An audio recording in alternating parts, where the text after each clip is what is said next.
ছোট্ট একটি গ্রামে থাকতো একটি ছোট্ট পরিবার। রামু, তার স্ত্রী ভানুমতি এবং তার মেয়ে ফুলমতি, তারা ছিল খুবই গরিব। রামু প্রতিদিন তার জমিতে ফসল চাষ করত আর সেই ফসল বাজারে বিক্রি করে সংসার চালাত। কিন্তু রামু ফসল বিক্রি করে বেশি টাকা পেত না, যার জন্য তাদের সংসার সবসময় অভাব চলত। ফুলমতি একদিন পুকুর পাড় দিয়ে হেঁটে যাচ্ছিল, হঠাৎ একটি অদ্ভুত পাথর দেখতে পায়। সে পাথরটি নিয়ে বাড়ি চলে আসে। পরদিন সকালে দেখলো তাদের বাড়ির সামনে ঝুড়ি ভর্তি ফল রাখা আছে। আবার তার পরের দিন দেখলো এক বস্তা টাকা রাখা আছে। তারা বুঝতে পারলো এসব এই জাদু পাথরের কারসাজি। বুঝলে গিন্নি, আমাদের খুব সাবধানে থাকতে হবে, এই পাথরটার কথা যেন কেউ জানতে না পারে। তুমি ঠিকই বলেছো।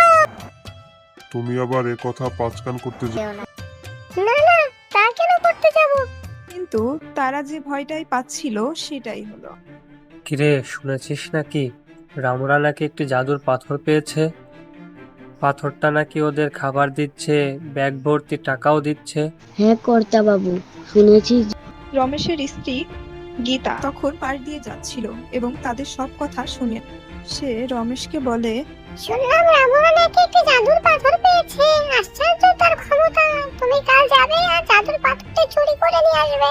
না না গিন্নি, অন্যের বাড়িতে চুরি করলে নিজেরই ক্ষতি হবে। আমি যেটা বলেছি তুমি সেটাই করবে। রমেশ রামুদের বাড়িতে গেল এবং জাদুর পাথরটি চুরি করে নিয়ে বাড়িতে চলে আসলো। পরের দিন সকালে ঘুম থেকে উঠে দেখলো গীতা অন্ধ হয়ে গেছে। হাই হাই আমার পোড়া কপাল।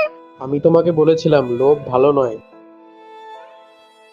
দেখলে তো বন্ধুরা, বেশি লোভ কখনো মানুষের মঙ্গল বয়ে আনে না। দেখা হবে পরবর্তী গল্পে। টাটা বন্ধুরা।